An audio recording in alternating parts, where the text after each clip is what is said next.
Wih, recording in progress. Aku kira ngono tulisannya tuh. Cuk, Iya tuh.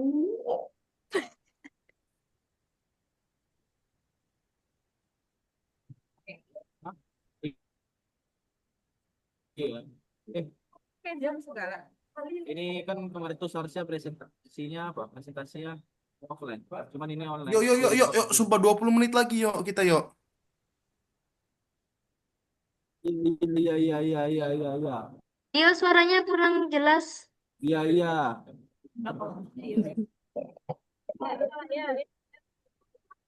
Oke, oke. Bismillahirrahmanirrahim. Oh, dua, tiga.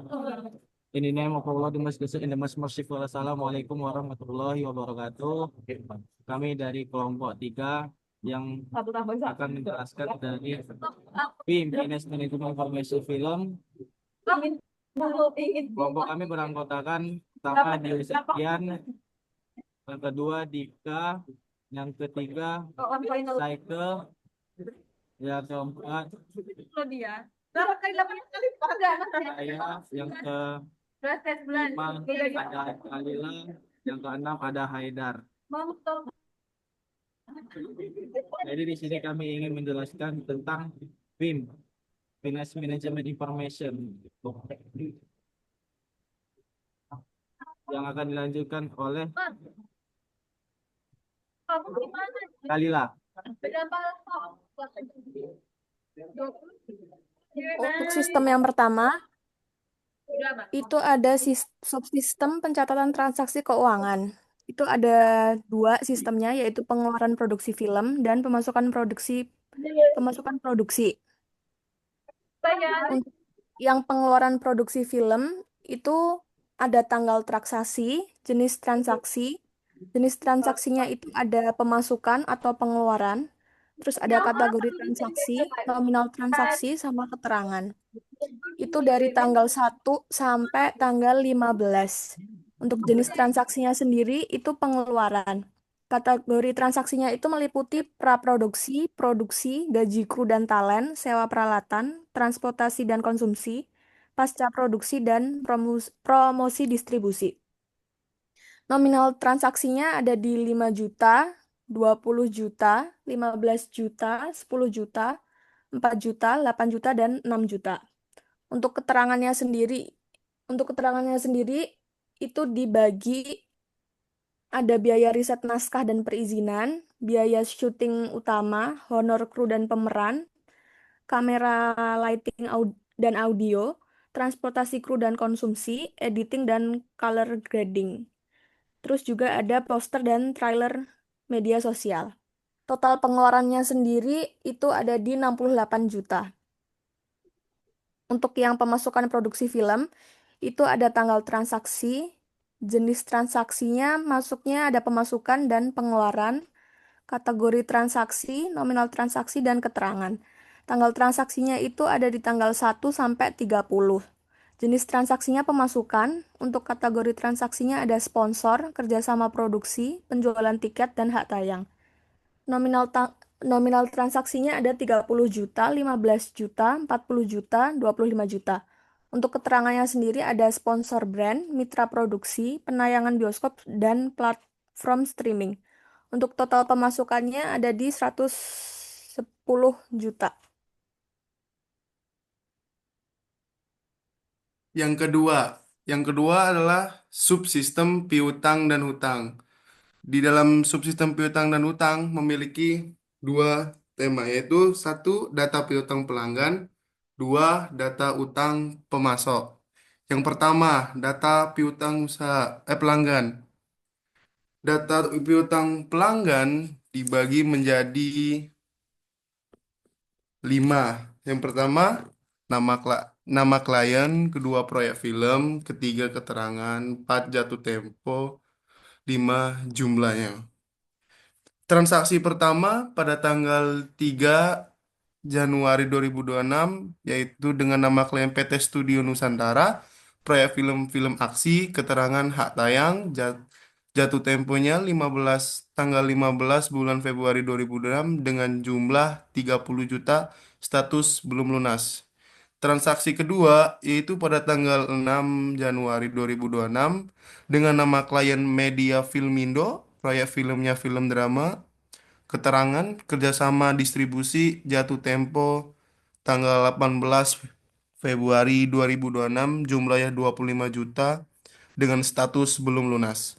Transaksi ketiga yaitu 9 Januari 2026 dengan nama klien Sinema Jaya, proyek film-film dokumenter, keterangan penayangan perdana jatuh tempo tanggal 20 Februari 2026 dengan jumlah 20 juta status lunas. Transaksi keempat yaitu pada tanggal 12 Januari 2026 dengan nama klien Vision Picture, proyek film romantis, keterangan lisensi tayang, jatuh tempo pada tanggal 25 Februari 2026, jumlah 35 juta belum lunas. Transaksi yang kelima yaitu pada tanggal 15 Januari 2026 dengan nama klien platform streaming X, proyek film trailer, keterangan kontrak eksklusif jatuh tempo tanggal 28 Februari 2026 dengan jumlah 40 juta belum lunas. Dengan yang kedua, tema kedua yaitu data uang pemasok. Data uang pemasok sendiri ada empat. Transaksi pertama yaitu pada tanggal 4 Januari 2026 dengan nama vendor kamera pro, jenis kebutuhan sewa kamera, keterangan produksi film, jatuh tempo pada tanggal 10 Februari 2026 dengan jumlah 20 juta status belum dibayar. Transaksi kedua yaitu pada tanggal 7 Januari 2026 dengan nama vendor sound system plus dengan jenis kebutuhannya peralatan audio, keterangan syuting, jatuh tempo pada tanggal 12 Februari 2026 dengan jumlah 12 juta status belum lunas. Transaksi ketiga tanggal 10 Januari 2026 dengan nama vendor Studio Cahaya, jenis kebutuhannya sewa lokasi, keterangan lokasi syuting, jatuh tempo pada tanggal 15 Februari 2026 dengan jumlah 18 juta status dibayar. Transaksi keempat pada tanggal 13 Januari 2026 dengan nama vendor Transport Film, jenis kebutuhannya transportasi kru, keterangan operasional, jatuh tempo pada tanggal 18 Februari 2026 dengan jumlah 8 juta belum dibayar. Transaksi kelima yaitu pada tanggal 16 Januari 2026 dengan nama vendor Konsumsi Sejahtera, jenis kebutuhan konsumsi kru, keterangan syuting harian, jatuh tempo pada tanggal 20 Februari 2026, jumlah 6 juta status belum dibayar.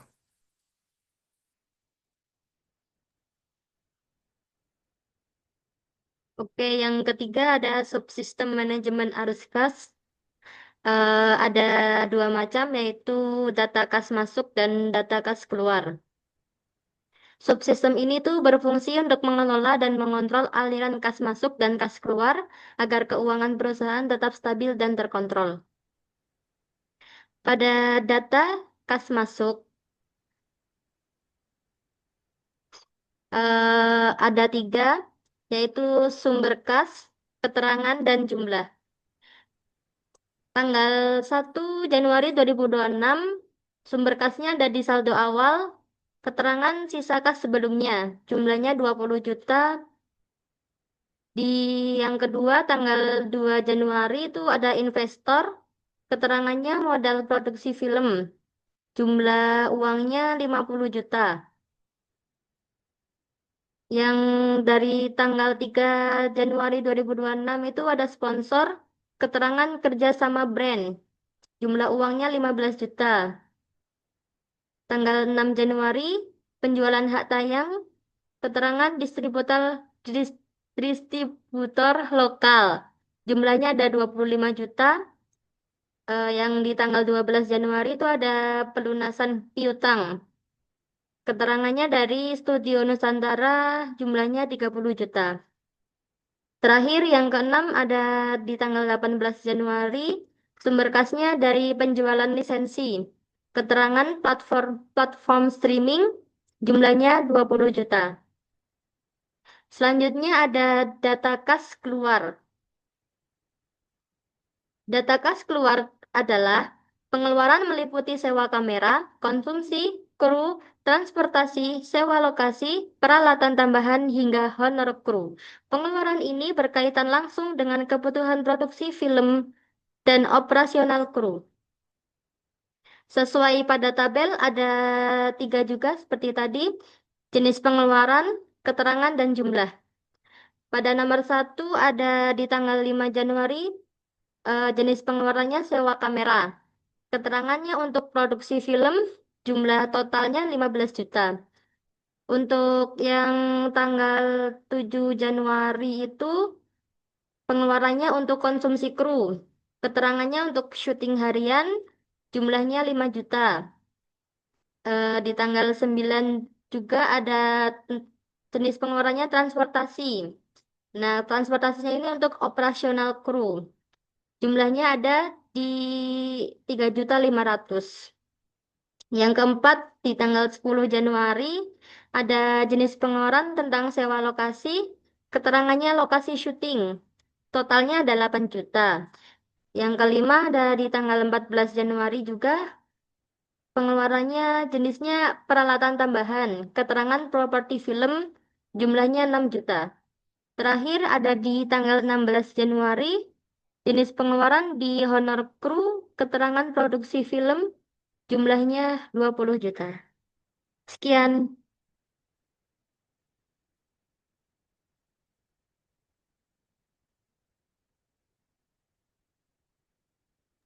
Oke, di sini Dio, ada Dio. subsistem transaksi keuangan dibagi menjadi dua, yaitu perusahaan dan kinerja keuangan perusahaan. Yang pertama, data posisi keuangan perusahaan. Data yang menunjukkan kondisi keuangan perusahaan pada suatu tertentu. Umumnya terdapat dalam laporan posisi keuangan atau neraca yang meliputi satu aset, kedua liabilitas, dan ketiga ekuitas, yang dimana fungsinya untuk mengetahui kesehatan dan struktur keuangan perusahaan. Di sini ada komponen keterangan dan nilai. Yang pertama itu kas. Kas keterangannya saldo kas perusahaan dan nilainya 57.500.000. Yang kedua piutang perusahaan. Keterangannya harta yang belum dibayar nilainya 125.000. Yang ketiga peralatan produksi, keterangannya kamera dan audio, nilainya 80 juta. Yang keempat aset tetap, keterangannya properti dan perlengkapan, nilainya 40 juta. Yang kelima hutang usaha, kewajiban vendor, keterangannya itu kewajiban vendor, nilainya itu 64 juta. Yang keenam modal investor, keterangannya modal di setor, nilainya 150 juta. Yang ketujuh, saldo akhir modal. Keterangannya modal bersih, nilainya 188.500.000 rupiah.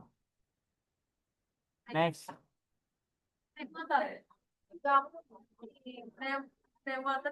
Di sini ada data kinerja keuangan perusahaan.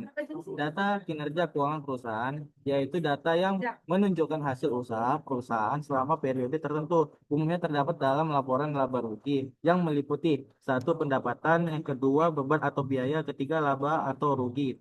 Fungsinya untuk menilai kemampuan perusahaan menghasilkan keuntungan dan efisiensi operasional. Di sini ada 3 bagian di dalam data kinerja keuangan perusahaan, yaitu indikator kinerja, keterangan, dan nilai. Yang pertama, total pendapatan, keterangannya yaitu penjualan dan kinerja sama, nilainya 215 juta. Yang kedua, total biaya produksi. Keterangannya operasional film, nilainya 168.500.000 rupiah. Yang ketiga, laba kotor. Keterangannya pendapatan biaya, nilainya 46.500.000 rupiah. Yang keempat, biaya operasional. Keterangannya administrasi dan promosi, nilainya 12 juta. 5, laba bersih. Keterangannya laba setelah biaya, nilainya 34.500.000 rupiah. Yang keenam, tingkat efisiensi. Keterangannya biaya terhadap pendapatan, nilainya efisiensi. Yang ketujuh, pertumbuhan pendapatan. Keterangan kenaikan penjualan dan nilainya positif. Next. 3 jam pagi kita ternyata.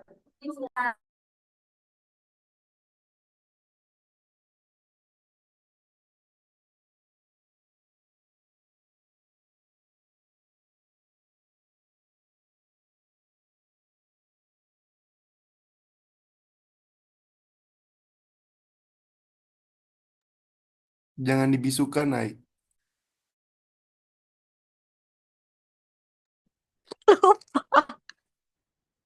Lupa, maaf guys.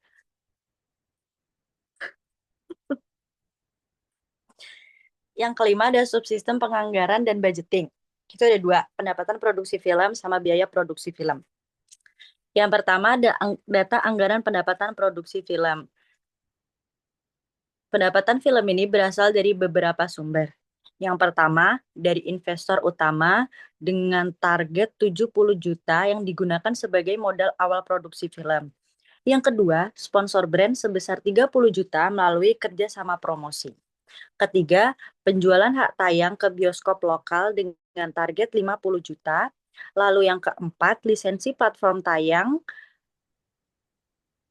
melalui kontrak eksklusif sebesar 60 juta. Yang kelima, ada penjualan merchandise resmi film sebesar 15 juta, serta penjualan internasional melalui distributor luar negeri dengan target 40 juta. Lalu yang kedua, anggaran biaya produksi film. Praproduksi dialokasikan sebesar 15 juta untuk riset dan persiapan. Sewa peralatan kamera dan audio sebesar 30 juta. Konsumsi kru selama proses produksi sebesar 10 juta. Serta biaya transportasi kru sebesar 8 juta. Selain itu, terdapat biaya sewa lokasi sebesar 20 juta dan honor kru serta talent sebesar 45 juta. Sebagai biaya terbesar dalam produksi, tahap pasca produksi seperti editing dan sound membutuhkan 25 juta dan promosi serta distribusi film dialokasikan sebesar 12 juta.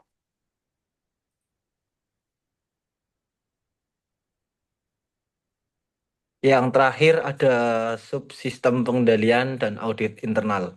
Itu adalah bagian dari sistem manajemen organisasi yang berfungsi untuk mengawasi, mengendalikan, dan mengevaluasi seluruh kegiatan operasional agar berjalan sesuai dengan rencana, kebijakan, serta peraturan yang berlaku, sekaligus mencegah terjadinya penyimpangan dan kecurangan.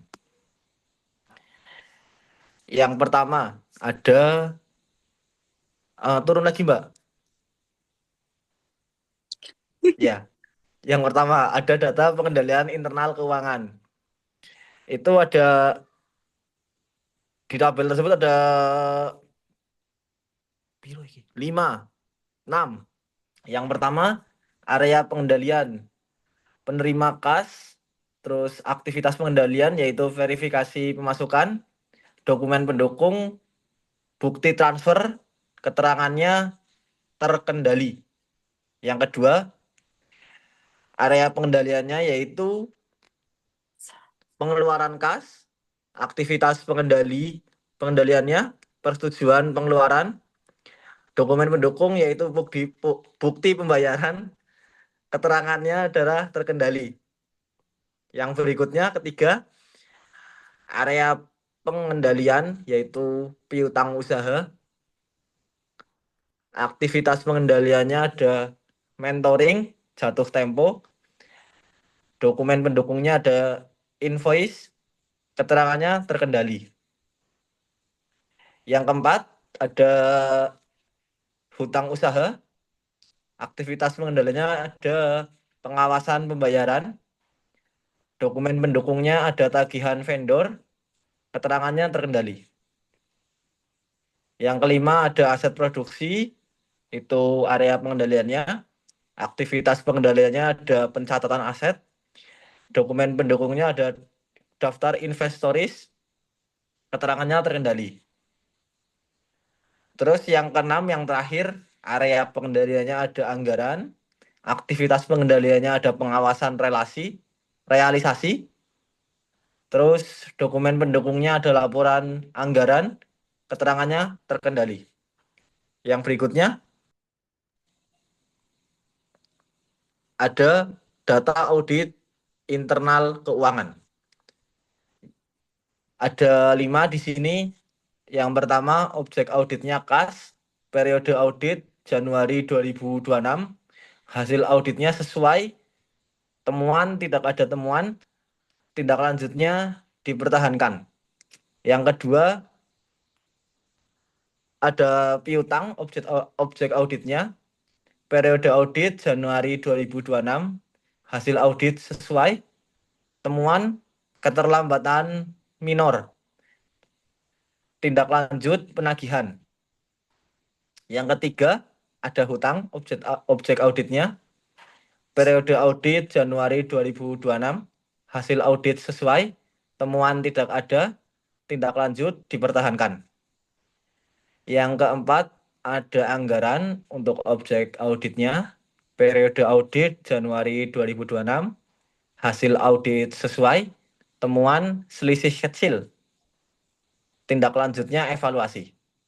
Yang terakhir, kelima, objek auditnya ada aset, periode audit Januari 2026, hasil audit sesuai, temuan tidak ada, tindak lanjutnya dipertahankan. Sekian. Sekian presentasi dari kelompok kami. Wassalamualaikum warahmatullahi wabarakatuh.